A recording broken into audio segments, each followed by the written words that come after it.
ತನ್ನ ಸುಳ್ಳನ್ನು ನಾನು ಪೃಥಕ್ಕರಿಸಬೇಕು, ಸತ್ಯ ಅಂತ ಅದನ್ನು ಸಾಬೀತು ಮಾಡಲೇಬೇಕು. ಅದಕ್ಕಾಗಿ ನಾನು ಯಾವ ವಾಮ ಮಾರ್ಗಕ್ಕೂ ಬೇಕಾದರೂ ತುಳಿತೇನೆ, ನಡೆತೇನೆ. ಸುಳ್ಳನ್ನು ಸಾಬೀತು ಮಾಡೋದಕ್ಕೆ ಮತ್ತೊಂದು ಸುಳ್ಳಿನ ವಿಡಿಯೋವನ್ನು ಮಾಡಿತ್ತು. ಇವತ್ತಿನ ಒಂದು ಯುಗದಲ್ಲಿ, ಇವತ್ತಿನ ಒಂದು ತಂತ್ರಜ್ಞಾನದಲ್ಲಿ, ಇವತ್ತಿನ ಸೋಷಿಯಲ್ ಮೀಡಿಯಾದ ಬೂಮಿಂಗಲ್ಲಿ ನೀವು ಸುಳ್ಳು ಹೇಳಿ ದಕ್ಕಿಸ್ಕೊಳ್ಳಿಕ್ಕೆ ಉಂಟಾ? ಸಾಧ್ಯ ಇದೆಯಾ? ಅಷ್ಟರ ಮಟ್ಟಿಗೆ ಕಾಮನ್ ಸೆನ್ಸ್ ಬೇಡ? ಅಯೋಧ್ಯ ಕ್ಷೇತ್ರದಲ್ಲಿ ರಾಮ ನಿಮಗೆ ಒಲಿಯಲಿಲ್ಲ, ರಾಮ ನಿಮಗೆ ಮುನುದ, ಅಲ್ಲಿ BJP ಸೋತಿದೆ ಅನ್ನುವಂಥ ಕಾಂಗ್ರೆಸ್ಸಿನ ವಾದ ಶುದ್ಧ ಸುಳ್ಳು. ಪ್ರತಿಪಕ್ಷ ನಾಯಕನಾಗಿರುವ ಕಾರಣಕ್ಕಾಗಿ ನಿಮಗೆ ಈ ಭಾರತದ ಭದ್ರತೆ, ಭಾರತದ ಔನ್ನತ್ಯ, ಭಾರತದ ಅಭಿವೃದ್ಧಿ, ಒಂದು ಶಕ್ತ ರಾಷ್ಟ್ರವಾಗಬೇಕು ಅನ್ನುವ ಕನಸು ಇವ್ಯಾವುದು ನಿಮಗೆ ಸಂಬಂಧಪಟ್ಟಿಲ್ವಾಗಾದ್ರೆ? ಕೇವಲ ಸುಳ್ಳು ಹೇಳ್ತಾ ಪ್ರತಿಪಕ್ಷದ ನಾಯಕರಾಗಿ ಆಡಳಿತ ಪಕ್ಷದ ಮೇಲೆ ಗೂಬೆ ಕೂರಿಸ್ತಾ ಅಧಿಕಾರ ರಾಜಕಾರಣದ ಕನಸನ್ನು ಕಾಣ್ತಾ ಇದ್ದೀರಾ? ನೀವು ಈ ಥರ ಮಾಡುವ ಎಲ್ಲ ಕೆಲಸಗಳು ದೇಶದ ಆಚೆ ಕಾಯ್ತಾ ಇರುವಂಥ, ದೇಶವನ್ನು ಅಭದ್ರಗೊಳಿಸಬೇಕು ಮತ್ತು ಮುಗಿಸಬೇಕು ಅನ್ನುವಂಥ ಭಯೋತ್ಪಾದಕರಿಗೆ ಬ್ರಹ್ಮಾಸ್ತ್ರವನ್ನು ಕೊಡ್ತಾ ಇದ್ದೀರಿ, ನೆನ್ಪಿಡಿ. ಆವಾಗ ನೀವು ದೇಶದ್ರೋಹಿಗಳಾಗ್ತೀರಿ.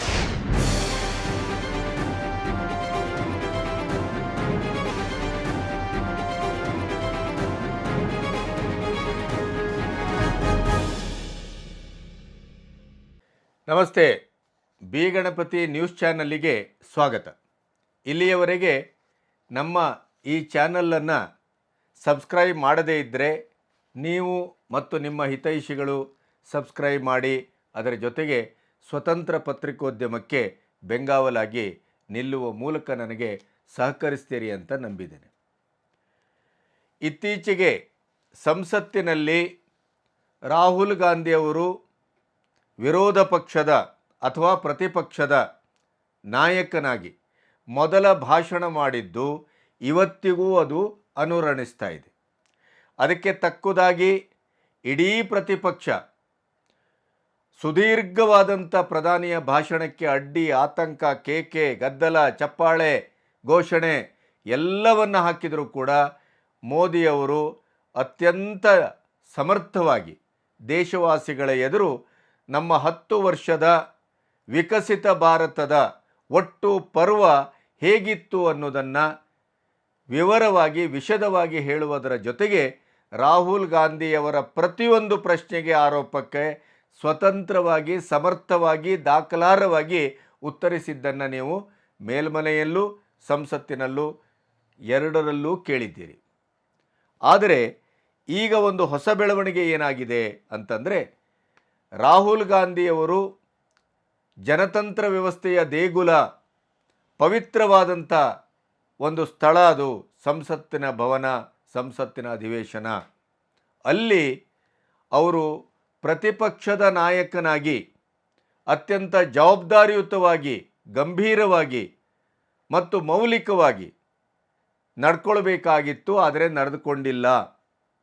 ಅವರು ಸಂಪೂರ್ಣವಾಗಿ ಫ್ಯಾಕ್ಚುವಲ್ ಎರರ್ ಮಾಡಿದ್ದಾರೆ, ದೇಶಕ್ಕೆ ತಪ್ಪು ಸಂದೇಶವನ್ನು ಕೊಟ್ಟಿದ್ದಾರೆ, ಸುಳ್ಳನ್ನು ಹೇಳಿದ್ದಾರೆ ಅನ್ನುವ ಕಾರಣಕ್ಕಾಗಿ ಅವರ ಮೇಲೆ ತಕ್ಷಣ ಕ್ರಮ ತೆಗೆದುಕೊಳ್ಳಬೇಕು ಅಂತ ಸ್ಪೀಕರ್ ಅವರಿಗೆ BJP ದೂರನ್ನು ಕೊಟ್ಟಿದೆ.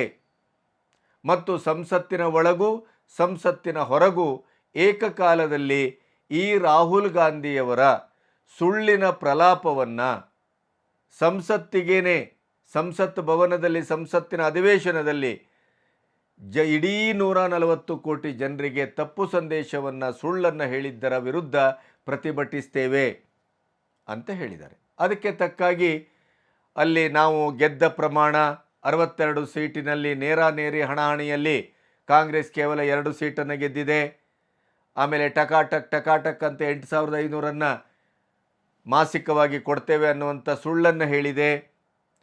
ಅದರ ಜೊತೆಗೆ ವೋಟ್ ಶೇರಿಂಗ್ ನಮಗೆ ಜಾಸ್ತಿ ಸಿಕ್ಕಿದೆ, ಇತ್ಯಾದಿ ಪ್ರತಿ ದೂರನ್ನು ಮೋದಿಯವರು ಸುಳ್ಳು ಹೇಳಿದ್ದಾರೆ ನಮ್ಮ ಪಕ್ಷದ ಒಟ್ಟು ಬೆಳವಣಿಗೆ ದೃಷ್ಟಿಯಿಂದ ಅನ್ನುವಂಥ ಒಂದು ದೂರನ್ನು ನಾಮಕಾವಸ್ಥೆ ಕಾಂಗ್ರೆಸ್ಸು ಸ್ಪೀಕರ್ಗೆ ಕೊಟ್ಟಿದೆ.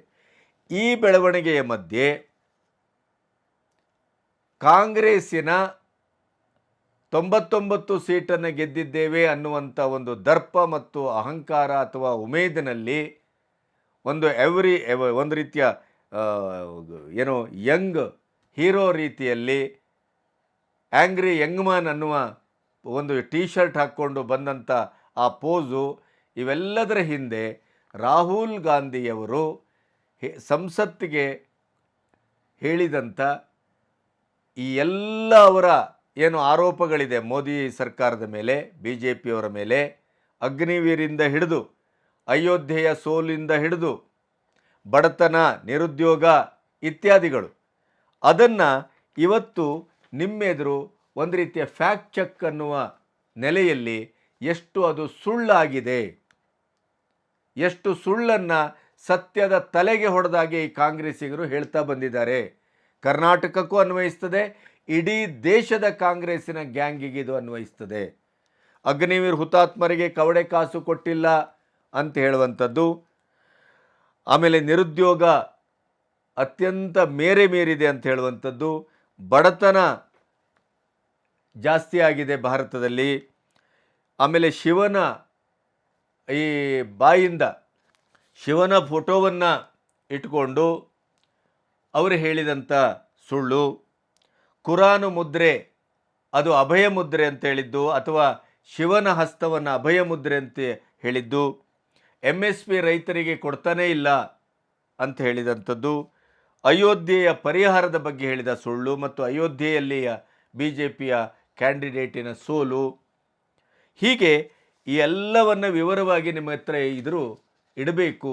ಅದರ ಜೊತೆಗೆ ಕಾಶ್ಮೀರದಲ್ಲಿ 370ಯನ್ನು ಅಬ್ರೋಗೇಟ್ ಮಾಡಿದ್ದು, 370ಯನ್ನು ತೆಗೆದ ಮೇಲೆ ಅಲ್ಲಿನ ಪರಿಸ್ಥಿತಿ ಭಾಳ ವಿಕಾರವಾಗಿದೆ ಅಂತ ಸುಳ್ಳು ಹೇಳಿದ್ದು, ಅದಕ್ಕೆ ಸಂಬಂಧಪಟ್ಟು ಕಾಶ್ಮೀರದ ಮುಸ್ಲಿಂ ಯುವಕನೇ ರಾಹುಲ್ ಗಾಂಧಿಗೆ ಏಕವಚನದಲ್ಲಿ, ಅದು ಕುರಾನಿನ ಆಯಾತದ ಬಗ್ಗೆ ಇರ್ಬೋದು, ಗೀತೆಯ ಬಗ್ಗೆ ಇರ್ಬೋದು, ಬೈಬಲಿನ ಬಗ್ಗೆ ಇರ್ಬೋದು, ಅವರ ಇಡೀದಾದಂಥ ಸಂಸದನಾಗಿ ಈ ದೇಶದ ಪ್ರಜೆಯಾಗಿ ಅವರು ಹೇಳಿದಂಥ ಸುಳ್ಳುಗಳ ಬಗ್ಗೆ ಅತ್ಯಂತ ಆಕ್ರೋಶಭರಿತವಾಗಿ ಮಾತಾಡಿದ್ದನ್ನು ಕೂಡ ನಿಮ್ಮ ಎದುರು ಇಡ್ತೇನೆ. ಒಂದೊಂದಾಗಿ ವಿವರಿಸ್ತಾ ಹೋಗೋಣ, ನೋಡೋಣ. ಹಾಗಾದರೆ ಅಗ್ನಿವೀರ್ ಹುತಾತ್ಮರಿಗೆ ಏನನ್ನೂ ಕೊಟ್ಟಿಲ್ಲವೇ? ಪಂಜಾಬಿನ ಅಜಯ್ ಸಿಂಗ್ ಅವರ ತಂದೆ ಚರಣಜೀತ್ ಸಿಂಗ್ ಅವರು ಹೇಳಿದ್ದಾರೆ ಅನ್ನಬಹುದಾದಂಥ ಒಂದು ವಿಡಿಯೋವನ್ನು, ಯಾಕೆಂದರೆ ಅವರು ಜನವರಿಯಲ್ಲಿ ಹುತಾತ್ಮರಾಗ್ತಾರೆ. ಹುತಾತ್ಮರಾದಾಗ ಅವರ ಮನೆಗೆ ರಾಹುಲ್ ಗಾಂಧಿಯು ಭೇಟಿ ಕೊಡ್ತಾರೆ. ಅದರ ನಂತರ ಅವರು ಬಂದು, ನಾನು ಭೇಟಿ ಕೊಟ್ಟೆ, ಅವರ ಮನೆ ಹೇಗಿತ್ತು, ಅವರ ಬಡತನ ಹೇಗಿದೆ, ಅವರು ಹೇಗೆ ಬೀದಿಗೆ ಬಂದಿದ್ದಾರೆ, ಈಗ ಅವರ ಮಗ ಹುತಾತ್ಮನಾಗಿದ್ದಾನೆ, ಒಬ್ಬನೇ ಒಬ್ಬ ಮಗ, ಅವರಿಗೆ ಕವಡೆ ಕಾಸನ್ನು ಕೇಂದ್ರ ಸರ್ಕಾರ ಸೈನ್ಯ ಕೊಟ್ಟಿಲ್ಲ ಅಂತ ಹೇಳಿದಾಗ, ಅಲ್ಲಿಯೇ ಸಂಸತ್ತಿನ ಅಧಿವೇಶನದಲ್ಲೇ ರಾಜನಾಥ್ ಸಿಂಗ್ ಅವರು, ರಕ್ಷಣಾ ಮಂತ್ರಿಗಳು, ಅದಕ್ಕೆ ಸರಿಯಾದಂಥ ಉತ್ತರವನ್ನೇ ಕೊಟ್ಟರು. ಆದರೆ ಅದರ ನಿಜವಾದಂಥ ಫ್ಯಾಕ್ಟ್ ಏನು ಅನ್ನೋದು ಈಗ ಮತ್ತೆ ಪ್ರಶ್ನೆಯಾಗಿ ಬಂದಿದೆ. ಯಾಕೆ ಅಂತಂದರೆ, ಅಜಯ್ ಸಿಂಗ್ ಅವರ ತಂದೆ ಚರಣಜೀತ್ ಸಿಂಗು ನಮಗೆ ಏನನ್ನೂ ಕೊಟ್ಟಿಲ್ಲ, ನಮ್ಮ ಸಂಸಾರ ಕಣ್ಣೀರಲ್ಲಿ ಕೈ ತೊಳಿತಾ ಇದೆ, ನಮಗೆ ಕೇಂದ್ರ ಸರ್ಕಾರ ಸೈನ್ಯದಿಂದ ಕವಡೆ ಕಾಸು ಬಂದಿಲ್ಲ ಅಂತ ಈ ಅಧಿವೇಶನದಲ್ಲಿ ರಾಜನಾಥ್ ಸಿಂಗ್ ಅವರು ನಾವು 1 ಕೋಟಿ ರೂಪಾಯಿಯನ್ನು ಕೊಟ್ಟಿದ್ದೇವೆ ಅಂತ ದಾಖಲೆ ಇಟ್ಟಿದ್ದಕ್ಕೆ ಅದು ಸುಳ್ಳು ಅನ್ನೋದನ್ನು ಹೇಳುವಂಥ ವಿಡಿಯೋವನ್ನು ರಾಹುಲ್ ಗಾಂಧಿ ಅವರು ಬಿಡುಗಡೆ ಮಾಡಿದ್ದಾರೆ. ಹಾಗಾಗಿ ಈಗ ದೇಶದಲ್ಲಿ ಮತ್ತೆ ಚರ್ಚೆ ಆರಂಭ ಆಗಿದೆ.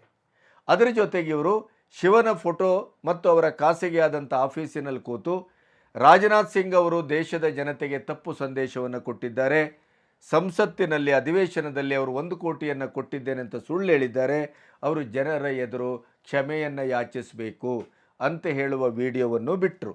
ಆ ಕ್ಷಣಕ್ಕೆ ಸೈನ್ಯ ನಾವು ಅಜಯ್ ಸಿಂಗ್ ಅವರಿಗೆ ಏನನ್ನು ಕೊಟ್ಟಿದ್ದೇವೆ ಅನ್ನುವಂಥ ವಿವರವನ್ನು ಅಧಿಕೃತ ದಾಖಲೆಯನ್ನು ಇಟ್ಟು ಕೊಟ್ಟಿದೆ. ಸೈನ್ಯ ಬಹುತೇಕವಾಗಿ ಯಾವತ್ತೂ ಯಾರು ಏನೇ ಆಕ್ಷೇಪ ಮಾಡಿದರೂ ಅದು ಇಂಟರ್ನಲ್ ಮ್ಯಾಟ್ರು ಅನ್ನುವ ಕಾರಣಕ್ಕಾಗಿ, ಅದು ಗೌಪ್ಯತೆಯನ್ನು ಕಾಪಾಡಬೇಕು ಅನ್ನುವ ಕಾರಣಕ್ಕಾಗಿ, ದೇಶದ ಭದ್ರತೆ ಮತ್ತು ಸಮಗ್ರತೆಯ ಪ್ರಶ್ನೆ, ಆದ್ದರಿಂದ ಅದು ಎಲ್ಲದಕ್ಕೂ ಉತ್ತರ ಕೊಡಲಿಕ್ಕೆ ಹೋಗೋದಿಲ್ಲ.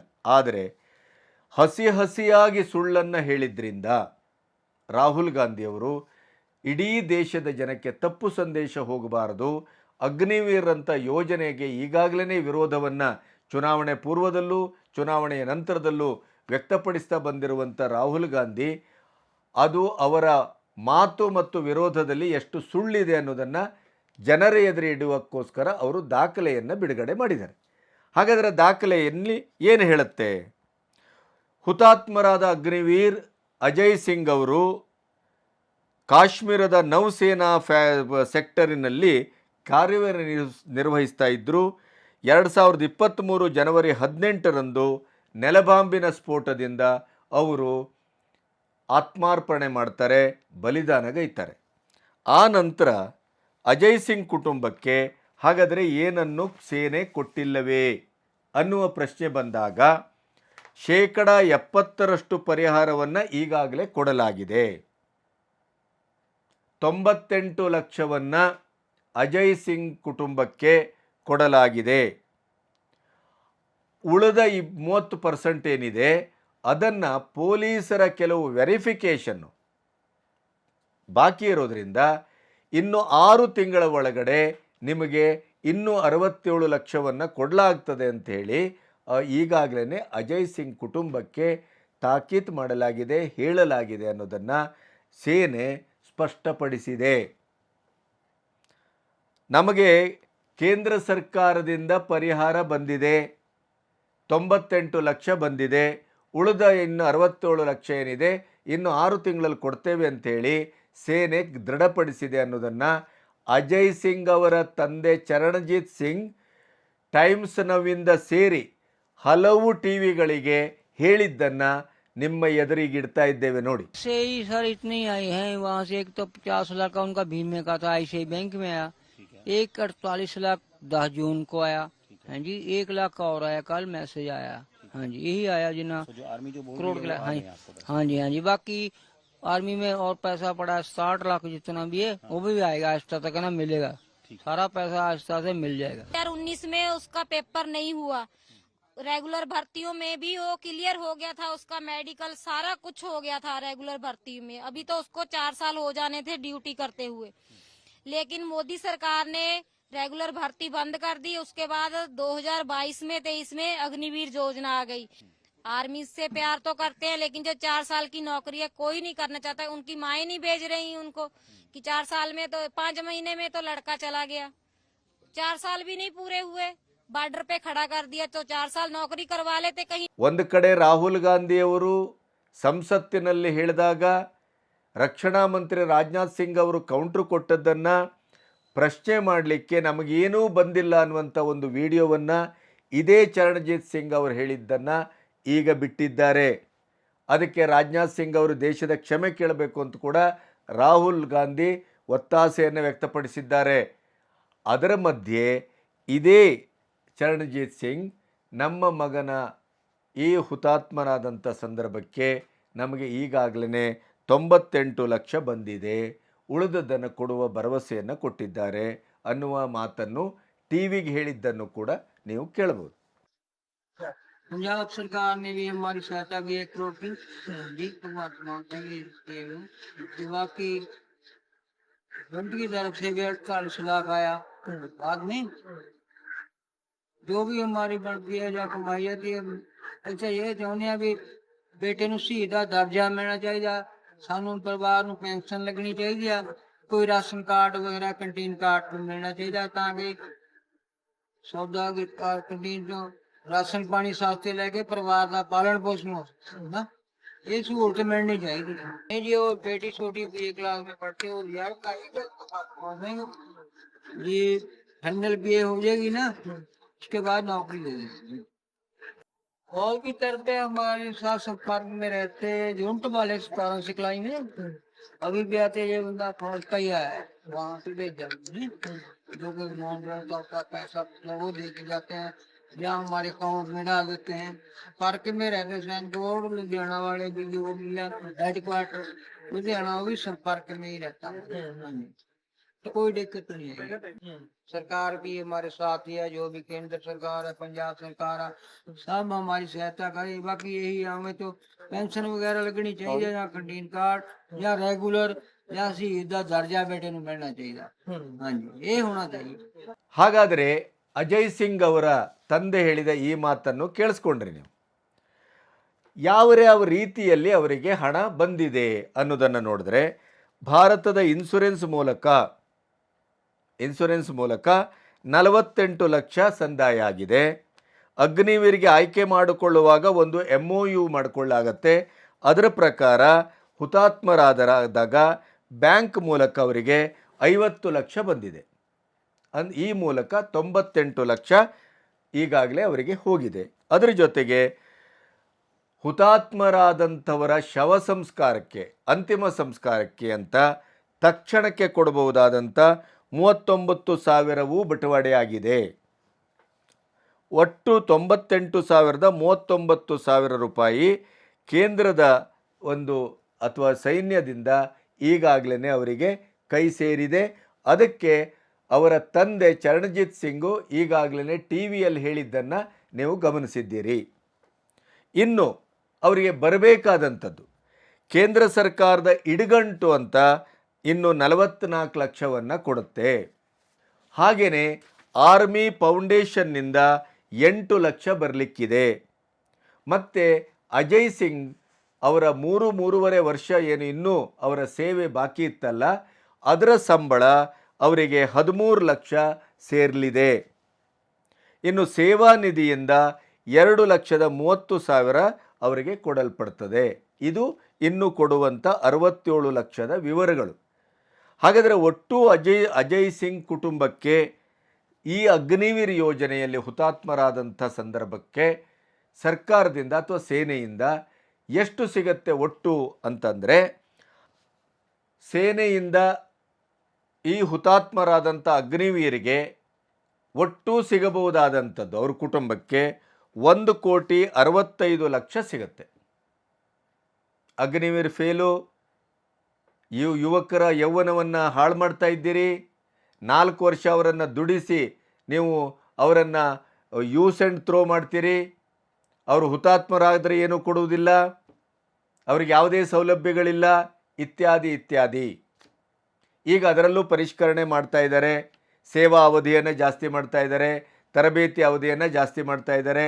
ಅಲ್ಲಿ ಪರ್ಮನೆಂಟ್ ಮಾಡುವವರ ಸಂಖ್ಯೆಯನ್ನು ಜಾಸ್ತಿ ಮಾಡಬೇಕು ಅಂತ ಈಗಾಗಲೇ ಪರಿವರ್ತನೆ ಆಗಿದೆ. ಇವೆಲ್ಲವೂ ಆಗಿದೆ. ಅದರ ಜೊತೆಗೆ ಹುತಾತ್ಮರಾದರೆ 1,65,00,000 ರೂಪಾಯಿ ಸಿಗತ್ತೆ. ಇದು ಕಡಿಮೆ ಮೊತ್ತವೇ? ಅದರ ಬಗ್ಗೆ ಬೇಕಾದ್ರೆ ಪ್ರತ್ಯೇಕ ಚರ್ಚೆ ಮಾಡೋಣ. ಆದರೆ ಇಲ್ಲಿರುವ ಪ್ರಶ್ನೆ ಏನು, ಅಜಯ್ ಸಿಂಗ್ ಅವರಿಗೆ ಹುತಾತ್ಮರಾದಂಥ ಒಂದು ವೀರ ಯೋಧನ ಕುಟುಂಬಕ್ಕೆ ಕವಡೆ ಕಾಸನ್ನು ಕೊಟ್ಟಿಲ್ಲ ಅಂತ ಹೇಳಿದ್ರಲ್ಲ, ಈಗಾಗಲೇ 98 ಲಕ್ಷ ಬಟವಾಡೆ ಆಗಿದೆ. ಇನ್ನು ಕೊಡಬೇಕಾದಂಥ 67 ಲಕ್ಷವನ್ನು 6 ತಿಂಗಳ ಒಳಗೆ ಕೊಡಲಾಗತ್ತೆ. ಯಾಕೆ ಅಂತಂದರೆ ಪೊಲೀಸರ ವೆರಿಫಿಕೇಷನ್ ಬಾಕಿ ಇದೆ. ಇದು ಒಂದು ಪಾಯಿಂಟ್ ಕ್ಲಿಯರ್. ಇನ್ನೊಂದು, ಇದೇ ರೀತಿಯಲ್ಲಿ ಹುತಾತ್ಮರಾದಂಥ ಮಹಾರಾಷ್ಟ್ರದ ಯೋಧನ ತಂದೆ ಈಗಾಗಲೇ ಹೇಳಿದ್ದನ್ನು ನಿಮಗೆ ತೋರಿಸ್ತೇವೆ. अब तक 50 लाख रुपये बीमा मिला, एक बार फिर 50 लाख रुपये मिले, महाराष्ट्र सरकार से 10 लाख रुपये मिले, टोटल 1,10 रुपये मिले. ಅವರಿಗೂ ಕೂಡ 1,10,00,000 ಪ್ರಥಮ ಹಂತದಲ್ಲಿ ಬಿಡುಗಡೆ ಆಗಿದೆ.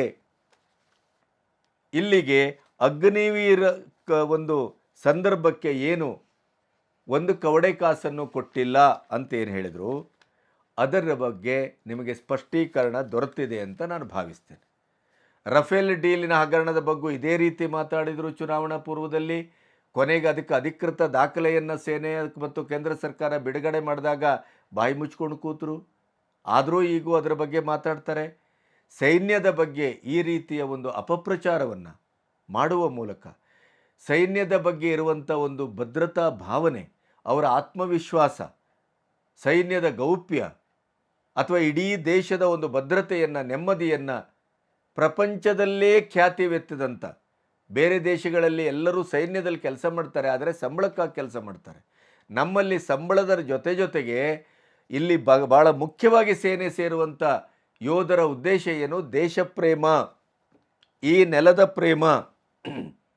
ಅವರು ಹುತಾತ್ಮರಾಗುವಾಗಲೂ ಕೂಡ ನಾವು ಈ ದೇಶಕ್ಕಾಗಿ, ನೆಲಕ್ಕಾಗಿ ನಾವು ಹುತಾತ್ಮರಾಗ್ತಾ ಇದ್ದೇವೆ, ಬಲಿದಾನಗೈತಾ ಇದ್ದೇವೆ ಅನ್ನುವಂಥ ಆತ್ಮಸಂತೋಷದಲ್ಲಿ, ಸುಖದಲ್ಲಿ ಅವರು ಇಲ್ಲಿ ಬಲಿದಾನವನ್ನು ಗೈತಾರೆ ಈ ದೇಶದ ಯೋಧರು. ಅದರ ಜೊತೆಗೆ ಸೈನ್ಯ ಮತ್ತು ಕೇಂದ್ರ ಸರ್ಕಾರ ನಾವು ಸತ್ತ ಮೇಲೆ ಕೂಡ, ನಾವು ಬಲಿದಾನಗೈದರೂ ಕೂಡ ನಮ್ಮ ಕುಟುಂಬವನ್ನು, ನಮ್ಮ ಹೆಂಡತಿಯನ್ನು, ನಮ್ಮ ಮಕ್ಕಳನ್ನು, ನಮ್ಮ ತಂದೆ ತಾಯಿಯನ್ನು ಅನಾಥವಾಗಿಸುವುದಿಲ್ಲ. ನಮಗೆ ಅಂಥ ಒಂದು ಭದ್ರತೆಯ ಒಂದು ಸುಖವನ್ನು ನೀಡಿದೆ ಈ ಸೇನೆ ಅನ್ನುವಂಥ ತೃಪ್ತಿಯಲ್ಲಿ ಆತ್ಮಾಹುತಿಯನ್ನು ಮಾಡ್ತಾರೆ, ಆತ್ಮವನ್ನು ಬಲಿದಾನಗೈತಾರೆ. ಆದರೆ ರಾಹುಲ್ ಗಾಂಧಿ ಒಬ್ಬ ಪ್ರತಿಪಕ್ಷ ನಾಯಕನಾಗಿ ರಾಜಕೀಯದ ಮೇಲಾಟದಲ್ಲಿ, ಕೆಸರಚಾಟದಲ್ಲಿ ಏನಕ್ಕೇನ BJPಯನ್ನು ಜರಿಬೇಕು, ಮೋದಿಯವರನ್ನು ಹೀಗಳೆಬೇಕು, ಮೋದಿಯವರ ಶುಭ್ರವಾದಂಥ ಆಡಳಿತಕ್ಕೆ ಏನಾದರೂ ಮಾಡಿ ಒಂದು ಕಪ್ಪು ಚುಕ್ಕೆಯನ್ನು ತರಲೇಬೇಕು, ಇಡಲೇಬೇಕು ಅನ್ನುವಂಥ ಹಠದಲ್ಲಿ ಸೇನೆಯ ಒಂದು ಆತ್ಮವಿಶ್ವಾಸಕ್ಕೂ ಕೈ ಹಾಕುವ, ಅಲ್ಲೂ ಸುಳ್ಳು ಹೇಳುವ ಮೂಲಕ, ಅಲ್ಲೂ ರಾಜಕೀಯ ಮಾಡುವ ಮೂಲಕ ಅತ್ಯಂತ ಕ್ಷುದ್ರತೆಗೆ ಇಳಿದಿದ್ದಾರೆ ಅನ್ನೋದನ್ನು ದೇಶವಾಸಿಗಳು ಅರ್ಥ ಮಾಡ್ಕೋಬೇಕು. ಇನ್ನು ಮುಂದಿನ ವಿಚಾರಕ್ಕೆ ಬರೋಣ. ಪಂಜಾಬನು ಅಜಯ್ ಸಿಂಗ್ ಮತ್ತು ಮಹಾರಾಷ್ಟ್ರದ ಹುತಾತ್ಮರ ಬಗ್ಗೆ ಸರ್ಕಾರ ಮತ್ತು ಸೇನೆ ಯಾವ ರೀತಿ ನಡ್ಕೊಂಡಿದೆ ಅನ್ನೋದನ್ನು ದಾಖಲೆ ಸಮೇತ ನಿಮ್ಮ ಎದುರು ಇಟ್ಟಿದ್ದೇವೆ. ಇನ್ನು ನಿರುದ್ಯೋಗ, ಈಗಾಗಲೇ ನಿರುದ್ಯೋಗದ ಪ್ರಶ್ನೆ ಅಂತ ಬಂದಾಗ ಮತ್ತು ಬಡತನದ ಪ್ರಶ್ನೆ, ಈ ಎರಡೂ ಪ್ರಶ್ನೆಗೆ ಈಗಾಗಲೇ ಒಂದು ಸಮೀಕ್ಷೆ ಬಹಳ ಅದ್ಭುತವಾಗಿ ಉತ್ತರವನ್ನು ಕೊಟ್ಟಿದೆ. ಗ್ಲೋಬಲ್ ಏಜೆನ್ಸಿ ರೇಟಿಂಗು ಕಳೆದ ವಾರ ಬಿಡುಗಡೆ ಮಾಡಿದ್ದಂಥ ಒಂದು ಸಮೀಕ್ಷೆಯ ಪ್ರಕಾರ, ಅದು ಹೇಳುವ ಪ್ರಕಾರ 18 ವರ್ಷಗಳಲ್ಲಿ ಜಾಬ್ ಕ್ರಿಯೇಷನ್ಸ್ ಅಂದರೆ ಉದ್ಯೋಗದ ಸೃಷ್ಟಿ, ಅದರ ರೇಟು ಅತ್ಯಂತ ಗರಿಷ್ಠ ಪ್ರಮಾಣದಲ್ಲಿದೆ ಭಾರತದಲ್ಲಿ. ಇದನ್ನು ಸ್ಪಷ್ಟವಾಗಿ ಹೇಳಿದೆ. ಈ ವರದಿ ಪ್ರತಿಯೊಂದು ದೇಶದ ಬಗ್ಗೂ ಇದು ಕರಾರುವಕ್ಕಾಗಿ ವರದಿ ಮಾಡುತ್ತೆ. ಕಾಂಗ್ರೆಸ್ ಆಡಳಿತದಿದ್ದಾಗಲೂ ವರದಿ ಮಾಡಿತ್ತದು, ಈಗಲೂ ವರದಿ ಮಾಡಿದೆ. 18 ವರ್ಷಗಳಲ್ಲಿ ಜಾಬ್ ಕ್ರಿಯೇಷನ್ನು ಭಾರತದಲ್ಲಿ ಅತ್ಯಂತ ಗರಿಷ್ಠ ಪ್ರಮಾಣದಲ್ಲಿ ದಾಖಲಾಗಿದೆ ಅನ್ನೋದನ್ನು ಈ ರಿಪೋರ್ಟ್ ಹೇಳ್ತಾ ಇದೆ. ಒಂದು. ಇನ್ನು ಬಡತನ ಅಂತ ಬಂದಾಗ ನಂದನ್ ನಿಲೇಕಣಿಯವರು ಗೊತ್ತು ನಿಮಗೆ, ಇನ್ಫೋಸಿಸಿನ ಫೌಂಡರಲ್ಲೊಬ್ಬರು. ಅವರ ಅಧ್ಯಕ್ಷತೆಯಲ್ಲಿ ರಾಷ್ಟ್ರೀಯ ಅನ್ವಯಿಕ ಆರ್ಥಿಕ ಸಂಶೋಧನಾ ಮಂಡಳಿಯ ಮಾನವ ಅಭಿವೃದ್ಧಿ ಸಂಶೋಧನಾ ವರದಿ, ಇದು ಅತ್ಯಂತ ಓಲ್ಡೆಸ್ಟ್ ಸಂಸ್ಥೆ, ಅತ್ಯಂತ ಕರಾರುವಕ್ಕಾಗಿ ಮಾಡುತ್ತೆ. ಅದರ ವರದಿ ಪ್ರಕಾರ ಏನು ಹೇಳುತ್ತೆ ಅಂತಂದರೆ, ಈ 10 ವರ್ಷಗಳಲ್ಲಿ 8.2% ಬಡವರ ಸಂಖ್ಯೆ ಇಳಿದಿದೆ. ಹಾಗಾದರೆ ಹಿಂದೆ ಎಷ್ಟಿತ್ತು? 2011, 2012ರ ಸಾಲಿನಲ್ಲಿ 21% ಬಡವರ ಸಂಖ್ಯೆ ಇತ್ತು. ಅದೀಗ ಈ ದಶಕದಲ್ಲಿ 8.2% ಇಳಿದಿದೆ. ಆಲ್ಮೋಸ್ಟ್ 50% ಇಳಿದಿದೆ. ನಿಮಗೆ ನೆನಪಿದೆ, ಚುನಾವಣಾ ಪೂರ್ವದಲ್ಲಿ BJPಯವರು ಒಂದು ಅಂಕಿಅಂಶವನ್ನು ಇಟ್ಟುಕೊಂಡು ಅವರು ಮಾತಾಡಿದರು. ಈ ದಶಕದಲ್ಲಿ ಗಣನೀಯವಾಗಿ ಬಡತನದ ರೇಖೆಗಿಂತ ಕೆಳಗಿರುವವರನ್ನು ನಾವು ಮೇಲೆತ್ತಿದ್ದೇವೆ. ಹೆಚ್ಚು ಕಡಿಮೆ 13.5 ಕೋಟಿ ಜನರ ಸಂಖ್ಯೆಯನ್ನು ಬಡತನದ ರೇಖೆಗಿಂತ ನಾವು ಮೇಲೆತ್ತಿದ್ದೇವೆ ಅನ್ನೋದನ್ನು ಅವರು ಮೇಲಿಂದ ಮೇಲೆ ಹೇಳ್ತಾ ಬಂದರು. ಆದರೆ ಅದನ್ನು ನಿರಂತರವಾಗಿ ನಿರುದ್ಯೋಗ ಬಡತನ ಗಗನಕ್ಕೇರಿದೆ ಅನ್ನುವಂಥ ಸುಳ್ಳನ್ನು ಕಾಂಗ್ರೆಸ್ ಹೇಳ್ತಾನೆ ಬಂತು, ರಾಹುಲ್ ಗಾಂಧಿ ಮತ್ತು ಖರ್ಗೆ ಅವರು. ಈಗ ಈ ವರದಿಯ ಪ್ರಕಾರ ಏನು ಹೇಳುತ್ತೆ ಹಾಗಾದರೆ ಕಾಂಗ್ರೆಸ್ಸು? ಮೊನ್ನೆ ಸಂಸತ್ತಿನಲ್ಲಿ ರಾಹುಲ್ ಈ ಪ್ರಶ್ನೆಯನ್ನು ಎತ್ತಿದ್ರು, ಅದು ಕೂಡ ಶುದ್ಧ ಸುಳ್ಳು ಅನ್ನೋದು ಈ ಅಂಕಿಅಂಶ ಹೇಳ್ತಾ ಇದೆ. ಹಣದುಬ್ಬರ ಆಧರಿಸಿ ಬಡತನದ ಪ್ರಮಾಣವನ್ನು ಅಳೆದಿದ್ದ ತೆಂಡೂಲ್ಕರ್ ಸಮಿತಿಯ ವರದಿ ಆಧರಿಸಿ ಈ ರಿಪೋರ್ಟ್ ಮಾಡಲಾಗ್ತದೆ. ಅದಕ್ಕೆ ನಂದನ್ ನಿಲೇಕಣಿ ಅಂತ ಒಬ್ಬ ಸುಭಗ ಮತ್ತು ನ್ಯಾಯಯುತವಾಗಿ ಬದುಕಿದ, ಬಾಳಿದ, ಆಧಾರ್ ಕಾರ್ಡನ್ನು ಪರಿಚಯಿಸಿದ ಈ ದೇಶಕ್ಕೆ ಅಂಥ ವ್ಯಕ್ತಿಯ ಅಧ್ಯಕ್ಷತೆಯಲ್ಲಿ ಈ ವರದಿ, ಈ ಸಮೀಕ್ಷೆ ನಡೆದಿದೆ. 2011ರಲ್ಲಿ ಗ್ರಾಮೀಣ ಭಾಗದಲ್ಲಿ ಬಡವರ ಸಂಖ್ಯೆ 24.8 ಇತ್ತು ಈ ವರದಿ ಹೇಳುವ ಪ್ರಕಾರ. ಅದು ಈಗ 8.6ಕ್ಕೆ ಇಳಿದಿದೆ. ಯೋಚನೆ ಮಾಡಿ, 24.8 ಎಲ್ಲಿ 2011-12ರದ್ದು, ಅವಾಗ ಅಧಿಕಾರದಲ್ಲಿದ್ದವರು ಯಾರು? U P A government. ಈ ದಶಕದಲ್ಲಿ 8.6 ಗ್ರಾಮೀಣ ಪ್ರದೇಶದಲ್ಲಿ ಇಳಿದಿದೆ ಬಡವರ ಸಂಖ್ಯೆ. ನಗರ ಪ್ರದೇಶದಲ್ಲಿ 2011 2012ರಲ್ಲಿ 21%ರಷ್ಟಿತ್ತು. ಅದೀಗ 8.5ಕ್ಕೆ ಇಳಿದಿದೆ ಶೇಕಡವಾರು. 21% ನಗರ ಪ್ರದೇಶದ ಬಡವರ ಸಂಖ್ಯೆಯಲ್ಲಿ ಈ ದಶಕದಲ್ಲಿ ಅದು 8.5ಕ್ಕೆ ಕುಸಿದಿರುವುದು. ಆ ಪ್ರಮಾಣವನ್ನು ಗಮನಿಸಿ. ಒಂದು ಸಂಶೋಧನೆ ಅಂತಿಲ್ಲ, ಒಂದು ಅಂಕಿಅಂಶ ಅಂತಿಲ್ಲ.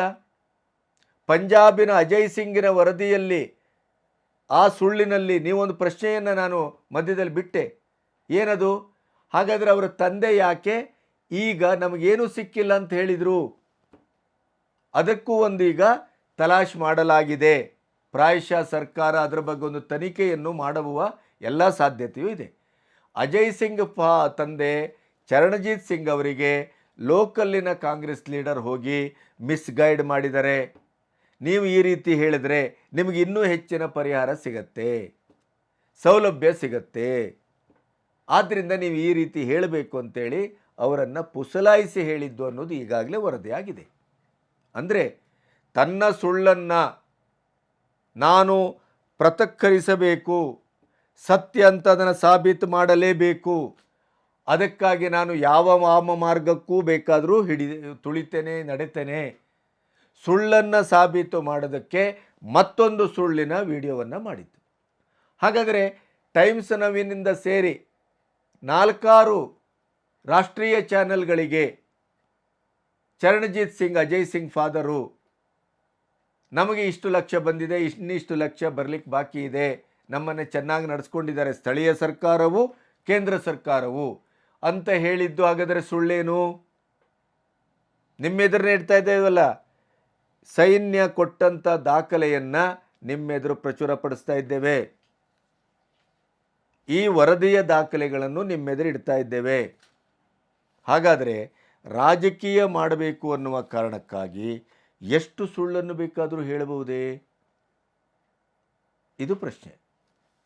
ಇನ್ನು ಎಮ್ ಎಸ್ ಪಿಯನ್ನು ಕೊಡ್ತಾ ಇಲ್ಲ, ರೈತರಿಗೆ ಮೋಸ ಮಾಡಲಾಗ್ತಾ ಇದೆ, ಸರ್ಕಾರ ಸುಳ್ಳು ಹೇಳ್ತಾ ಇದೆ ಅಂತೇಳಿ ಮೊನ್ನೆ ಏನು ರಾಹುಲ್ ಗಾಂಧಿಯವರು ತನ್ನ ಭಾಷಣದಲ್ಲಿ ಹೇಳಿದ್ರಲ್ಲ, ಅದರ ಬಗ್ಗೆ ನಿಮ್ಗೆ ಅಧಿಕೃತವಾದಂಥ ವರದಿಯನ್ನು ಇಡ್ತೇವೆ.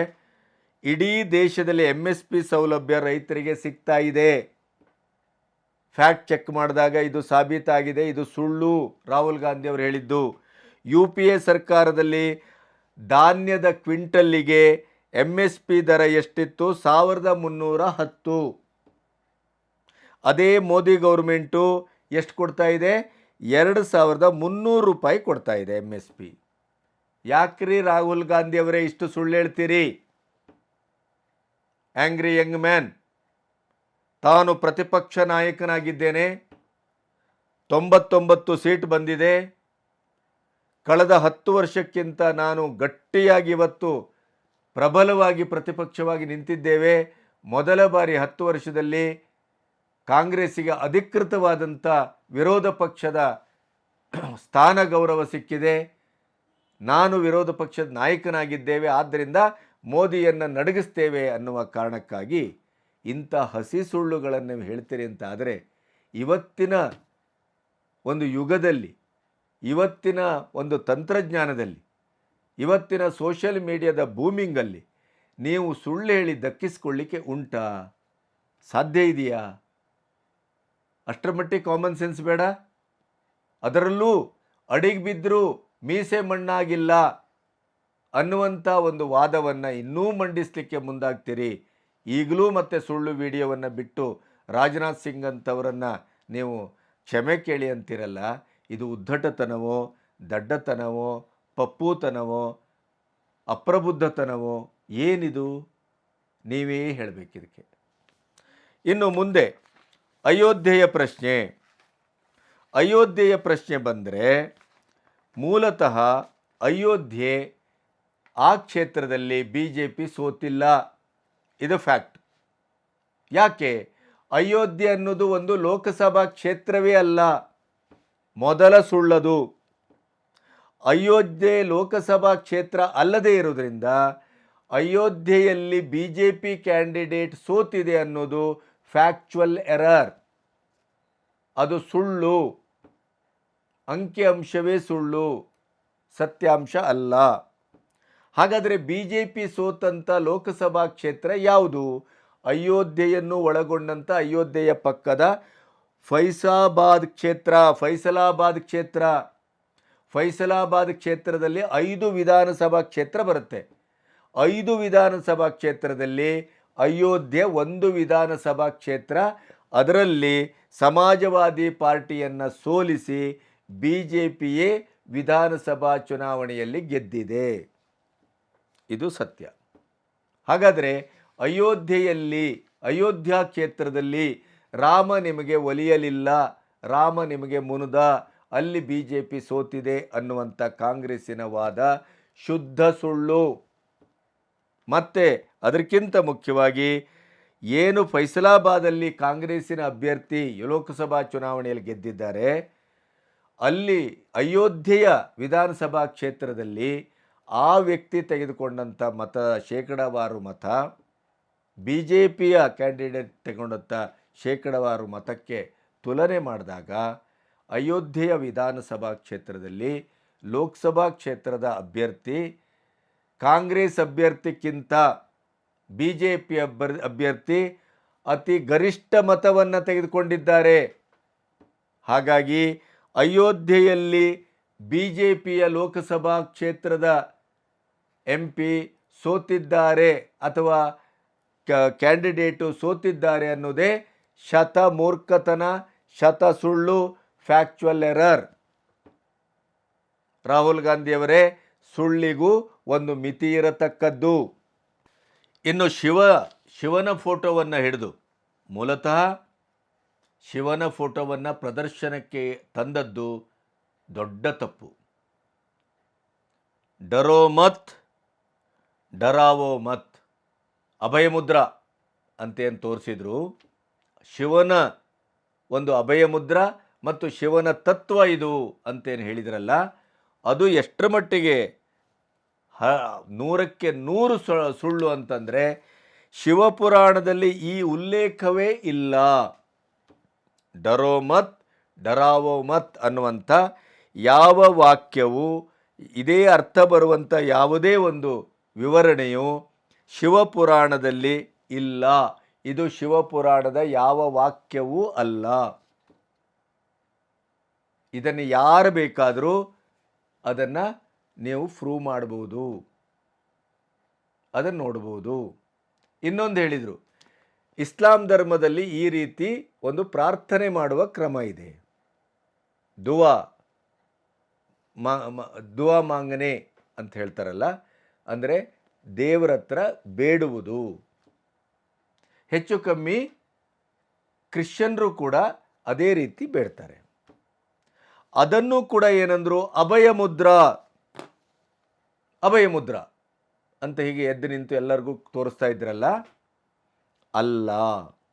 ಅದು ಒಂದು ಇಸ್ಲಾಂ ಧರ್ಮದ ಪ್ರಕಾರ, ಅಲ್ಲಿ ಇನ್ನೊಂದು ವಿಡಿಯೋವನ್ನು ನಿಮಗೆ ತೋರಿಸ್ತೇನೆ ನಾನು. ಕಾಶ್ಮೀರದ ಮುಸ್ಲಿಂ ಯುವಕ ಇದೇ ಒಂದು ಮುಸ್ಲಿಮರ ಅಲ್ಲಿ ಅವರು ದೇವರಿಗೆ ಬೇಡಿಕೊಳ್ಳುವಂಥ ಈ ಒಂದು ಹಸ್ತದ ಚಿಹ್ನೆಯನ್ನು ಅಭಯಮುದ್ರಾ ಅಂತೇನು ಕರೆದರು ರಾಹುಲ್ ಗಾಂಧಿ, ಅದಕ್ಕೆ ಏಕವಚನದಲ್ಲಿ ಛೀಮಾರಿ ಹಾಕಿದ್ದಾರೆ. ಆ ವಿಡಿಯೋವನ್ನು ನಿಮಗೆ ತೋರಿಸ್ತೇವೆ. ಇದು ಅಭಯಮುದ್ರಾ ಅಲ್ಲ. ಒಮ್ಮೆ ಅದನ್ನು ಮುದ್ರೆ ಅಂತ ಮುಸ್ಲಿಂ ಸಮುದಾಯ ಭಾವಿಸುವುದಿಲ್ಲ. ಅವರು ಯಾವುದೇ ಚಿತ್ರವನ್ನೂ ಒಪ್ಪುವುದಿಲ್ಲ. ನಿರಾಕಾರ ಅವರ ಆರಾಧನೆಯ ಒಂದು ಆಕಾರ. ಈಗಾಗಲೇ ಮುಸ್ಲಿಮಿನ ಅದರ ಇಡೀದಾದಂಥ ಧರ್ಮಗುರುಗಳು ಇದನ್ನು ಕಟುವಾಗಿ ವಿರೋಧಿಸಿದ್ದಾರೆ. ಆದರೆ ಅದನ್ನು ಒಂದು ಮುದ್ರೆ ಅಂತ ಭಾವಿಸಬಹುದು ಅಂತಾದರೆ ಅದು ಅಂಜಲಿ ಮುದ್ರೆ. ಅದು ಪ್ರಾರ್ಥನೆಯ ಸಮರ್ಪಣಾ ಭಾವದ ಒಂದು ಸಾಂಕೇತಿಕವಾದಂಥ ಮುದ್ರೆ, ಅದು ಅಂಜಲಿ ಮುದ್ರೆ ಅಂತ ಕರೀತಾರೆ. ಹಾಗಾದರೆ ಇಲ್ಲಿ ಶಿವನನ್ನು ತಂದದ್ದು ಮೊದಲನೇ ತಪ್ಪು. ಶಿವನನ್ನು ತಂದು ಅಲ್ಲಿ ಶಿವನ ಇಡೀ ತತ್ವದಲ್ಲಿ ಡರಾವೋ, ಡರ್ನೇಕ ಅಥವಾ ಡರೋ ಮತ್, ಡರಾವೋ ಮತ್, ಭಯಗೊಳ್ಳಬೇಡ, ಭಯಪಡಿಸಬೇಡ, ಅದನ್ನು ಶಿವಪುರಾಣದಲ್ಲಿ ಎಲ್ಲಿಯೂ ಹೇಳಿಲ್ಲ. ಮತ್ತು ಶಿವನ ಮುದ್ರೆ ಅದು ಅಭಯ ಮುದ್ರೆ ಅಲ್ಲ ಅನ್ನೋದನ್ನು ನಿಮಗೆ ಬಹಳ ಸ್ಪಷ್ಟವಾಗಿ ಹೇಳಲಾಗಿದೆ. ಕುರಾನಿನ ಮುದ್ರೆಯು ತಪ್ಪು. ಇನ್ನು MSP ಹಸಿ ಸುಳ್ಳು, ಅಯೋಧ್ಯೆ ದೊಡ್ಡ ಸುಳ್ಳು. ಇನ್ನು ಕಾಶ್ಮೀರದಲ್ಲಿ 370ಯನ್ನು ತೆಗೆದದ್ರಿಂದ ಅಲ್ಲಿ ಏನಾಗಿದೆ, ಕಡು ಬಡತನ ಇದೆ, ಅಲ್ಲಿ ಹಾಗಿದೆ, ಇಲ್ಲಿ ಹೀಗಿದೆ, ಅಲ್ಲಿ ಭಯೋತ್ಪಾದಕ ಚಟುವಟಿಕೆ ನಡೀತಾ ಇದೆ, ಅಲ್ಲಿ ಸ್ಥಳೀಯರು ಯಾರೂ ಇದಕ್ಕೆ ಒಪ್ಪುತ್ತಾ ಇಲ್ಲ, ಇತ್ಯಾದಿ ಇತ್ಯಾದಿ ಇತ್ಯಾದಿ ಹೇಳಿದ್ರಲ್ಲ. ಅಲ್ಲಿಯ ಒಬ್ಬ ಮುಸ್ಲಿಂ ಯುವಕ ಏಕವಚನದಲ್ಲಿ ರಾಹುಲ್ ಗಾಂಧಿಯನ್ನು ಯಾವ ರೀತಿ ತರಾಟೆಗೆ ತೆಗೆದುಕೊಂಡಿದ್ದಾನೆ ಅಂತಂದರೆ ಅದನ್ನು ನೀವು ನೋಡಿದರೆ ನೀವು ಭಯಗೊಳ್ತೀರಿ. ಆ ಮಟ್ಟದಲ್ಲಿ ಹೇಳಿದ್ದಾನೆ ಅವನು ಮೂಲಭೂತವಾಗಿ ಕೇಳಿದ್ದಾನೆ, ನೀವು ಹಿಂದೂ ಅಂತ ಕರ್ಕೊಳ್ತೀರಲ್ಲ, ಯಾವತ್ತಾದರೂ ಒಂದು ದಿನ ಜೈ ಶ್ರೀರಾಮ್ ಅಂತ ಹೇಳಿದ್ದೀರೇನು, ಭಾರತ್ ಮಾತಾ ಕಿ ಜೈ ಅಂತ ಹೇಳಿದ್ರೇನು, ಮೂಲತಃ ನೀವು ಹಿಂದೂವೋ ಕ್ರಿಶ್ಚಿಯನ್ನೋ ಮುಸ್ಲಿಮ್ ಅದನ್ನು ಸ್ಪಷ್ಟ ಮಾಡಿದ್ದೀರೇನು? ಬಹಳ ಕಟುವಾದ ಶಬ್ದಗಳು ಕೇಳಿದ್ದಾನೆ. ಅಷ್ಟೇ ಅಲ್ಲ, ಒಮ್ಮೆ ನಾವು ಕುರಾನ್ನ ಆಯಾತನ್ನು ಕೈಯಲ್ಲಿ ಹಿಡಿಯುವಾಗ ಮುಖ ತೊಳ್ಕೊಳ್ತೇವೆ, ಕಾಲು ತೊಳ್ಕೊಳ್ತೇವೆ, ಯಾವುದೇ ರೀತಿಯಲ್ಲೂ ಚಪ್ಪಲಿ ಅಂತೂ ಹಾಕುವುದೇ ಇಲ್ಲ. ಆದರೆ ನೀವೇನು ಮಾಡಿದಿರಿ, ಅದನ್ನು ಮೂಲತಃ ನೀವು ಸಂಸತ್ತಿನಲ್ಲಿ ಪ್ರದರ್ಶನ ಮಾಡಬಾರ್ದಿತ್ತು. ಮಾಡುವಾಗ ನೀವು ಮುಖ ತೊಳ್ಕೊಂಡಿದ್ರೇನು, ಅದರ ನಂತರ ನೀವು ಶೂ ಹಾಕ್ಕೊಂಡು ಅದನ್ನು ಹಿಡಿದಿದ್ದೀರಲ್ಲ, ನಿಮಗೆ ಯಾವ ರೀತಿಯಲ್ಲಿ ಧರ್ಮಕ್ಕೆ ಅನ್ಯಾಯ ಮಾಡ್ತಾ ಇದ್ದೀರಿ ನೀವು. ಅದು ಕುರಾನ್ ಅಂತಲ್ಲ, ಬೈಬಲ್ ಅಂತಲ್ಲ, ಗೀತೆ ಅಂತಲ್ಲ, ಯಾವುದೇ ಧರ್ಮ ಗ್ರಂಥವನ್ನು ಕೈಯಲ್ಲಿ ಹಿಡಿಬೇಕಾದ್ರೆ ಚಪ್ಪಲಿ, ಶೂ ಇತ್ಯಾದಿ ಹಾಕಕೂಡದು. ಅದು ಪವಿತ್ರವಾದ ಗ್ರಂಥ. ನಿಮಗೆ ಅಂಥ ಒಂದು ಕನಿಷ್ಠ ಮಟ್ಟದ ಜ್ಞಾನ ಇಲ್ಲ. ಅಲ್ಲಿ ಕೂತಂಥ ಮುಸ್ಲಿಮರು ಕೂಡ ಇದನ್ನು ನೋಡಿ ಚಪ್ಪಾಳೆ ಹೊಡಿತಿದ್ದೀರಲ್ಲ, ಅವ್ರಿಗೆ ಎಂಥ ಮೂರ್ಖರು ಮತ್ತು ಅವರನ್ನು ಏನು ಮಾಡಬೇಕು ಅಂತ ಅವನು ಅತ್ಯಂತ ಅದ್ಭುತವಾಗಿ ಹೇಳಿದ್ದಾನೆ. ಆ ವಿಡಿಯೋ ನೋಡಿ. मैं राहुल और तेरे को मैं और कुछ बोलना चाहता हूँ। राहुल गांधी, मेरी बात सुन, मैं एक मुसलमान हूँ, याद रखना मेरी बात। मुसलमान हम कभी भी एक कुरान की आयत अगर हाथ में लेंगे ना तो हमें पहले मुंह धोना पड़ता है, उसके बाद जूता निकालना पड़ता है, तब हम कुरान की आयत हाथ में लेता है। तो तुमने जूता पहन के और संसद में हमारी आयत खड़ा की है, तो तूने पिछवाड़ा धोया था क्या? तेरी इतनी औकात है, तू मेरी कुरान की आयत हाथ में लेगा?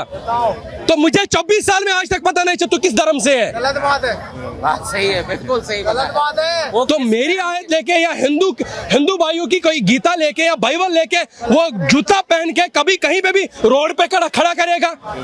ऐसा थोड़ी वो दारू की दुकान पे भी खड़ा करेगा। अरे वो संसद है इस देश को आगे लेने के लिए, वो संसद तेरे घर के लिए नहीं है, ये देश को धर्म को बांटने के लिए नहीं वो संसद। अब संसद में किसी धर्म के भी वो ऐसे लेके आओगे, ये वो है, ये मुसलमानों का, ये हिंदू का, ये ईसाई का। अरे तेरे को पता ही नहीं हिंदू मुसलमान क्या होता है? तूने कुरान पढ़ा है, तूने बाइबल पढ़ी है, तूने गीता पढ़ी है कभी? मुझे एक बात बता दीजिए, हिंदू होके तूने आज तक कभी जय श्री राम का नारा दिया है क्या? तूने भारत माता की जय बोला है कभी? मुसलमान होके मैं आपको बोल रहा हूँ, तू अपने धर्म का कभी जय श्री राम बोल रहा है, तो मेरे धर्म का कोई आयत लेके तू संसद में खड़ा होगा? पहले अगर उस संसद में कोई मुसलमान है, मैं उसको भी बोलना चाहता हूँ, तू हिजड़े से बदतर था क्या? जूते से मार रहा था उसको। और जो लोग तालियां बजा रहे थे जब वो हिंदू भाइयों को कल विरोध कर रहा था और हिंदू को बोल रहे हिंदू नहीं है, वो हिजड़ों से भी बदतर है, वो मेंटल हॉस्पिटल से आए हुए लोग हैं बिल्कुल जो ऐसा कर रहे थे। अरे तालियां बजाते हैं जो चौक पे खड़ा होकर 10 रुपए मांग रहे हैं, तालियां दिल से निकलती हैं। और 140 करोड़ लोग मोदी को चाहते हैं और तालियां निकलती है दिल से उसके लिए। तेरे लिए कभी नहीं निकलेगी। तू धर्म को बांटने की कोशिश करेगा। मैं तेरे को जवाब चाहता हूं, तेरे से राहुल गांधी, मेरे जैसे युवाओं के सीने के ऊपर जब तूने पीला झंडा रखा था कश्मीर में, तब तेरी सरकार कहां थी? नहीं बोल रहे, मैं युवाओं का मुद्दा उठाता हूँ, एक के बाद एक पेपर लीक हो रहा है। क्या युवा का मुद्दा उठाता है? कहाँ का मुद्दा? मैं युवा नहीं था कश्मीर का। मेरे ख्वाब छीनने वाला कांग्रेस सरकार है। अगर वो भाजपा सरकार इससे पहले होती या कोई भी सरकार का कश्मीर में होती कांग्रेस के बगैर, आज मैं IAS कुर्सी पे होता या किसी बड़े ओहदे पे होता। बोल रहे कि क्यों नहीं कर रहे? मेरे की बात है। बोल रहे हैं जिंदगी है तो सब कुछ है। समझ रहे मेरी बात? हमारे पास कश्मीर के पास जिंदगी भी नहीं थी। ये पता नहीं था कब निकले कब गोली मिले। तो आजाद किया है ना नरेंद्र मोदी ने, तो इसको रोजी रोटी बनी थी इसको कश्मीर, तो कश्मीर में खाता भी नहीं देने को खोलने दिया हमने। मेरे जैसे युवा बैठे जिनके ख्वाब तूने छीने हैं, मेरे जैसे युवा बैठे जिनके सपने तोड़े हैं तूने, वो तेरे को खाता खोलने देंगे? मुझे एक बात बता दीजिए, जब तू कांग्रेस भारत जोड़ो यात्रा निकाल के तू कन्याकुमारी टू कश्मीर चला गया था ना, इससे पहले क्यों नहीं गया? रात के 12 बजे घूम रहा था बाइक पे बहन के साथ। वो नरेंद्र मोदी की देन है, लानत है तुम पे, जिसने हमारे ऊपर पीला झंडा रखा था। और जिस कश्मीर में पाकिस्तान के नारे होते थे, वहां वो उनके वर्कर कर रहे थे वहां पे पाकिस्तानी नारे। और आज उसी कश्मीर में भारत माता की जय हो रही है, आज उसी कश्मीर में हिंदुस्तान जिंदाबाद हो रहा है। बताना चाहता हूँ मुझे दिल्ली का पता नहीं है, कश्मीर पे मैं जाऊं, आज भी कांग्रेस का नेताओं को आप ऑडिट लगाओ ना, अरबों खरबों रुपया निकलेंगे। वो मेरा खून था, वो मेरे सपने थे, वो मेरे लोगों का खून था वहां पे, तो आप उसकी बात कर रहे हो। 2014 को आप भूल जाओ, मैंने वो दिमाग से ही निकाल दिया अब। और मुझे आज लग रहा है कि मेरे पास एक पहचान पत्र है हिंदुस्तान नागरिक की, मेरे पास पहचान पत्र नहीं थी, और मैं अपने देश का तिरंगा हाथ में नहीं ले सकता था। आप बोल रहे हो आपको आजाद किसने किया? जब मोदी के टाइम में हुआ है। हिंदू बन के मेरे को सगा बन के आया, तभी तो आजाद किया ना कश्मीर से, तभी तो मैं उसके विरोध के लिए खड़ा हूँ। ನೋಡಿದ್ರಲ್ಲ ಎಷ್ಟು ಆಕ್ರೋಶಭರಿತರಾಗಿ, ಮತ್ತು 370ಯನ್ನು ತೆಗೆದಿದ್ದರಿಂದ ಅಲ್ಲಿ ದೇಶದ ಧ್ವಜ ಹಾರ್ತಾ ಇದೆ. ಈ ಪ್ರದೇಶವು, ಕಾಶ್ಮೀರವು ಭಾರತದ ಭಾಗ ಅಂತ ನಮಗೆ ಅಷ್ಟು ಹೆಮ್ಮೆ ಇದೆ. ನಾವು ಮೋದಿ ಬರಬೇಕಾಯಿತು. ನೀವು ಸುಳ್ಳು ಹೇಳಿ ನಮ್ಮನ್ನು ಸಂಪೂರ್ಣವಾಗಿ ಭಯೋತ್ಪಾದಕರ ಕೈಗೆ ಕೊಟ್ರಿ, ಕಾಶ್ಮೀರವನ್ನು ಸಂಪೂರ್ಣ ಬರ್ಬಾದ್ ಮಾಡಿದಿರಿ. ಇವೆಲ್ಲವನ್ನು ಆಕ್ರೋಶಭರಿತರಾಗಿ ಆ ಮುಸ್ಲಿಂ ಯುವಕ ಹೇಳಿದ್ದಾನೆ. ಹಾಗಾದರೆ ರಾಹುಲ್ ಗಾಂಧಿಯವರೇ ಏನನ್ನು ಮಾಡಲಿಕ್ಕೆ ಹೊರಟಿದ್ದೀರಿ? ಸೈನ್ಯವನ್ನು ಹಾಳು ಮಾಡಲಿಕ್ಕೆ ಹೊರಟಿದ್ದೀರಿ, ಧರ್ಮವನ್ನು ಹಾಳು ಮಾಡಲಿಕ್ಕೆ ಹೊರಟಿದ್ದೀರಿ, ಸೈನ್ಯದ ಆತ್ಮವಿಶ್ವಾಸವನ್ನು ಕೆಡಿಸ್ಲಿಕ್ಕೆ ಹೊರಟಿದ್ದೀರಿ, ರೈತರಿಗೆ ಕೊಡ್ತಾ ಇರುವಂಥ MSPಯು ಸುಳ್ಳು ಅಂತ ಹೇಳ್ತಾ ಇದ್ದೀರಿ, ಅಯೋಧ್ಯೆಯ ರಾಮ ಮಂದಿರವನ್ನಂತೂ ವಿರೋಧಿಸಿದಿರಿ, ಬೈಕಾಟ್ ಮಾಡಿದಿರಿ. ಆದರೆ ರಾಮ ಮಂದಿರದ ಪುನರ್ ಪ್ರತಿಷ್ಠಾಪನೆಯ ನಂತರ ಅದು ಕೂಡ ರಾಮ ನಿಮಗೆ ಮುನಿದಿದ್ದಾನೆ, ಶಾಪ ಹಾಕಿದ್ದಾನೆ ಅನ್ನುವ ರೀತಿಯಲ್ಲಿ ಮೋದಿಯವರ ಮೇಲೆ, BJPಯ ಮೇಲೆ, NDA ಸರ್ಕಾರದ ಮೇಲೆ ಒಂದು ಕರಾಳವಾದ ಬಿಂಬವನ್ನು ಕೂರಿಸಲಿಕ್ಕೆ ಹೊರಟ್ರಲ್ಲ, ನಿಮಗೆ ಕನಿಷ್ಠ ಮಟ್ಟದಲ್ಲೂ ದೇಶದ ಧರ್ಮ, ದೇಶದ ನೆಲ, ದೇಶದ ಸಂಸ್ಕೃತಿ, ಇಡೀ ಭವ್ಯವಾದಂಥ ದಿವ್ಯವಾದಂಥ ಈ ದೇಶವನ್ನು ಅಹೋರಾತ್ರೆ ಸಿಯಾಚಿನ್ ಅಂತ ಪ್ರದೇಶ ರಕ್ತ ಹೆಪ್ಪುಗಟ್ಟುತ್ತದೆ, ಎಷ್ಟೊತ್ತಿಗೂ ಮನುಷ್ಯ ಸಾಯಬಹುದಲ್ಲಿ, ಅಂಥ ಪ್ರದೇಶದಲ್ಲಿ ದೇಶವನ್ನು ಕಾಯುವ ಕೆಲಸವನ್ನು ನಮ್ಮ ಯೋಧರು ಮಾಡ್ತಾ ಇದ್ದಾರಲ್ಲ. ನಿಮ್ಮ ಗೌರ್ಮೆಂಟಿನಲ್ಲಿ ನಿಮ್ಮ ಹಣೆ ಬರಕ್ಕೆ ಒಂದು ಬುಲೆಟ್ ಪ್ರೂಫ್ ಜಾಕೆಟ್ ಇರಲಿಲ್ಲ, ವಿಮಾನ ಖರೀದಿಯಲ್ಲಿ ಮೋಸ ಮಾಡಿದಿರಿ, ಶಸ್ತ್ರಾಸ್ತ್ರ ಖರೀದಿಯಲ್ಲಿ ಮೋಸ ಮಾಡಿದಿರಿ, ಅವರು ಕೊಡುವ ಆಹಾರದಲ್ಲಿ ಮೋಸ ಮಾಡಿದಿರಿ, ಎಲ್ಲವನ್ನು ಮೋಸ ಮಾಡಿ ಹಗರಣ ಮಾಡಿ ತಿಂದು ತಿಂದು ತಿಂದು ತೇಗಿದ್ರಲ್ಲ. ಯಾವ ನೈತಿಕತೆ ಇದೆ ರೀ ನಿಮಗೆ? ಯಾವ ನೈತಿಕತೆ ಇದೆ ರೀ? ಆರ್ಥಿಕವಾಗಿ ಇವತ್ತು GDP 8.2 ಮಟ್ಟಕ್ಕೆ ಬಂದು ನಿಂತಿದೆ. ಬಡತನ ಏನಾಗಿದೆ, ನಿರುದ್ಯೋಗ ಏನಾಗಿದೆ ಅನ್ನೋದನ್ನು ಸರ್ಕಾರ ಕೊಡಬೇಕಾಗಿಲ್ಲ, ಸ್ವತಂತ್ರವಾದಂಥ ಏಜೆನ್ಸಿಗಳು ಕೊಡ್ತಾ ಇದೆ. ಇಂಥ ಒಂದು ಸ್ಥಿತಿ ಅಲ್ಲಿ ಬಿಹಾರದಲ್ಲಿ 12 ಸೇತುವೆ ಮುರಿದು ಬಿತ್ತು, ಅದ್ರ ಬಗ್ಗೆ ಮಾತಾಡೋದಿಲ್ಲ ನೀವು. ಇಲ್ಲಿ ದೆಹಲಿ ವಿಮಾನ ನಿಲ್ದಾಣ 2009-10ರಲ್ಲಿ ನೀವೇ ಕಟ್ಟಿದ್ದು, ಇಂದಿರಾ ಗಾಂಧಿ ಹೆಸರನ್ನು ಇಟ್ಟದ್ದು, ನೀವು ಕಟ್ಟಿದ್ದೇ ಇವತ್ತು ಬಿದ್ದಿದೆ. ಅದನ್ನು ಕೂಡ ಮೋದಿಗೆ ಒರೆಸ್ಲಿಕ್ಕೆ ಕೊಟ್ರಿ ಕಾಂಗ್ರೆಸ್ಸಿನ ಖರ್ಗೆ ಅವರು. ನೀವು ಖರ್ಗೆ ಸೇರಿ ಎಷ್ಟು ಸುಳ್ಳು ಹೇಳ್ತಾ ಇದ್ದೀರಿ? ಏನು ಟೇಕನ್ ಫಾರ್ ಗ್ರಾಂಟೆಡ್ ಮಾಡ್ತಾ ಇದ್ದೀರಾ ಈ 140 ಕೋಟಿ ಜನರನ್ನು? ಜನ ಮರಳು ಅಂತ ಭಾವಿಸಿದ್ರೇನು? BJPಗೆ ಸ್ವತಂತ್ರವಾಗಿ ಇವತ್ತು ಬಹುಮತ ಬರಲಿಲ್ಲ ಅಂತಾದರೆ ಅವರ ಸ್ವಯಂಕೃತ ಅಪರಾಧ ಅದು. ಅವರ ದರ್ಪ, ದುರಹಂಕಾರ, ಆತ್ಮವಿಶ್ವಾಸ ಅತಿಯಾದದ್ದು. ನಾವೇನು ಮಾಡಿದ್ರು ನಡೀತದೆ ಅಂತ ಅಲ್ಲಿ ಯೋಗಿ ಆದಿತ್ಯನಾಥರ ಒಟ್ಟು ಬೆಳವಣಿಗೆ ಮತ್ತು ಶ್ರೇಯಸ್ಸನ್ನು ಸಹಿಸಲಾರದೇ ಇದ್ದಂಥ ಅಮಿತ್ ಶಾ ಗುಂಪಿಗಾದಂಥ ಹೊಡೆತ ಅದು, ಮರ್ಮಾಘಾತ. ಅವರ ಮಾತನ್ನು ಒಂದು ಚೂರು ಕೇಳಿದ್ದಿದ್ರು ಉತ್ತರ ಪ್ರದೇಶದಲ್ಲಿ ಇವರ ಬಹುಮತವನ್ನು ಸಾಬೀತು ಮಾಡುವಷ್ಟು, ಅಂದರೆ ಸ್ವತಂತ್ರವಾಗಿ BJPಗೆ ಅದು 100ಕ್ಕೆ 100 ಬರ್ತಾ ಇತ್ತು. ಅದು BJPಯ ಫಾಲ್ಟ್, ಅದು ರಾಮನ ಫಾಲ್ಟ್ ಅಲ್ಲ, ಅಯೋಧ್ಯೆಯ ಜನರ ಫಾಲ್ಟ್ ಅಲ್ಲ. ಮನಸ್ಸಿಗೆ ಬಂದಾಗೆ ಹುಚ್ಚುಚ್ಚರಾಗೆ ಮಾತಾಡ್ತಾ ಸುಳ್ಳು ಹೇಳುವುದರ ಜೊತೆಗೆ ಸುಳ್ಳನ್ನು ಮತ್ತೆ ಅದನ್ನು ಸಾಬೀತು ಮಾಡಬೇಕು ಅಂತೇಳಿ ಸುಳ್ಳು ವಿಡಿಯೋ ಬೇರೆ ಮಾಡ್ತಿರಲ್ಲ ಸೈನ್ಯದ ಬಗ್ಗೆ. ಏನು ಮಾಡಲಿಕ್ಕೆ ಹೊರಟಿದ್ದೀರಿ? ದೇಶವನ್ನು ಪ್ರತಿಪಕ್ಷ ನಾಯಕನಾಗಿರುವ ಕಾರಣಕ್ಕಾಗಿ ನಿಮಗೆ ಈ ಭಾರತದ ಭದ್ರತೆ, ಭಾರತದ ಔನ್ನತ್ಯ, ಭಾರತದ ಅಭಿವೃದ್ಧಿ, ಭಾರತದ ಒಂದು ಶಕ್ತ ರಾಷ್ಟ್ರವಾಗಬೇಕು ಅನ್ನುವ ಕನಸು ಇವ್ಯಾವುದು ನಿಮಗೆ ಸಂಬಂಧಪಟ್ಟಿಲ್ವಾಗಾದರೆ? ಕೇವಲ ಸುಳ್ಳು ಹೇಳ್ತಾ ಪ್ರತಿಪಕ್ಷದ ನಾಯಕರಾಗಿ ಆಡಳಿತ ಪಕ್ಷದ ಮೇಲೆ ಗೂಬೆ ಕೂರಿಸ್ತಾ ಅಧಿಕಾರ ರಾಜಕಾರಣದ ಕನಸನ್ನು ಕಾಣ್ತಾ ಇದ್ದೀರಾ? ದೇಶ ಇದ್ರೆ ತಾನೇ ನೀವು ಅಧಿಕಾರಕ್ಕೆ ಬಂದದ್ದಕ್ಕೆ ಸಾರ್ಥಕ ಆಗೋದು. ಇಡೀ ದೇಶದ ಆತ್ಮವಿಶ್ವಾಸವನ್ನೇ ಬಲಿ ಹಾಕಿದರೆ, ಸೈನ್ಯದ ಆತ್ಮವಿಶ್ವಾಸವನ್ನು ಬಲಿ ಹಾಕಿದರೆ, ಹಾಡೆ ಹಗಲು ಜನದೇಗುಲ ಪವಿತ್ರವಾದಂತಹ ಸ್ಥಳದಲ್ಲಿ ನಿಂತು ಸಂಸತ್ತಿನಲ್ಲಿ ಸುಳ್ಳು ಹೇಳ್ತೀರಿ ಅಂತಾದರೆ ಈಗೇನು ಹೇಳ್ತೀರಿ? ಇಂಥ ದಾಖಲೆಗಳನ್ನು ಪ್ರತಿ ಒಂದು ಮಾಧ್ಯಮ ಮತ್ತು ಆಡಳಿತ ಪಕ್ಷ, ಸೈನ್ಯ ಎಲ್ಲವೂ ಎದುರಿಡ್ತಾ ಇದೆಯಲ್ಲ. ನಿಮ್ಮನ್ನೇ ಪುಂಗಿ ಊತ್ತಾ ನಿಮ್ಮನ್ನೇ ಓಲೈಸ್ತಾ ಇರುವಂಥ ಮಾಧ್ಯಮ ಕೂಡ ನಿಮಗೆ ಉಗಿತಾ ಇದೆ. ಇನ್ನಾದರೂ ತಿದ್ದುಕೊಳ್ಳಿ. ಜನದೇಗುಲದಲ್ಲಿ ಸುಳ್ಳು ಹೇಳಬೇಡಿ.